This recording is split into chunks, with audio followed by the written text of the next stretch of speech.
ભાજપ નેતા અને પૂર્વ રાજ્યપાલ વજુભાઈ વાળાના નિવેદન પર રાજકારણ ગરમાયું છે। ભાજપ નેતા અને પૂર્વ રાજ્યપાલ વજુભાઈ વાળાના નિવેદન પર કોંગ્રેસના પ્રવક્તા ડોક્ટર મનીષ દોશીએ નિવેદન આપ્યું છે। કોંગ્રેસના મુખ્ય પ્રવક્તા ડોક્ટર મનીષ દોશીએ નિવેદન આપતા કહ્યું કે સરકારમાં ભ્રષ્ટાચાર નથી, પરંતુ ભ્રષ્ટાચારમાં આખી સરકાર છે। આખા તંત્રમાં અધિકાર રાજ વ્યાપી ગયું, તેના પાછળ જવાબદાર કોણ?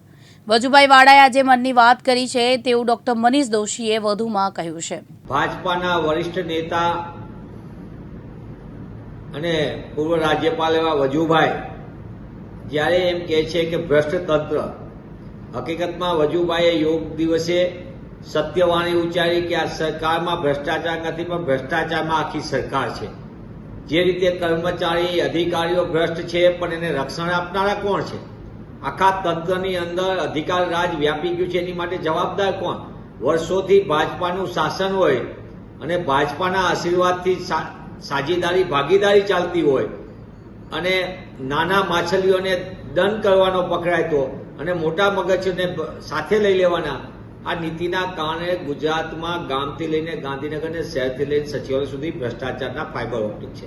અને એના કારણે જ વજુભાઈ સન્માનીય વ્યક્તિ તરીકે એમને જ્યારે મનની વાત કરી છે, પણ ગુજરાતનો સામાન્ય નાગરિક જાતિનો પ્રમાણપત્ર લેવું હોય, સ્કોલરશીપ માટે આવકનો દાખલો લેવો હોય કે પછી વારસાઈમાં ખેડૂત તરીકે એન્ટ્રી કરવાની હોય પોતાની વાયસાઈ મિલકતમાં, તો પણ એને પોતે જ્યાં લગી પૈસા ન આપે ત્યાં લગી એને કાંઈ પ્રકારનો નિર્ણય થતો નથી। સાચા કામ માટે પણ પૈસા આપવા પડે, ભોગ બનવું પડે ગુજરાતની જનતાને।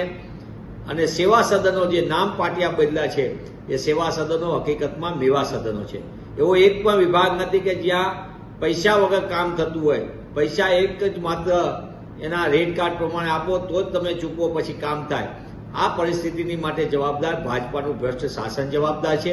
ત્યારે હું માનનીય વજુભાઈને વિનંતી કરું છું, માત્ર અધિકાર નહીં, માત્ર કર્મચારી નહીં, પણ આ ભ્રષ્ટાચારની ગોઠવણમાં રાજકીય આશીર્વાદ આપનાર નેતાઓ જે સામાન્યમાંથી કરોડપતિ માલિકો બન્યા છે, તે તમામ માટે જવાબદારી સ્વીકારી અને એમને મનની વાત જ્યારે માધ્યમોમાં કીધી છે, ત્યાં દિલની વાત એમને ભાજપાના વરિષ્ઠ નેતાઓ માટે પણ કહેવી જોઈએ। તો જ ગુજરાત અને ગુજરાતીઓ ભ્રષ્ટાચારમાંથી બચી શકશે અને તેમને સરળતાથી પોતાની સાચી વાત કરી શકશે અને સાચું કામ થઈ શકશે। સંગીતા સુથાર, દિવ્યાંગ ન્યૂઝ, અમદાવાદ।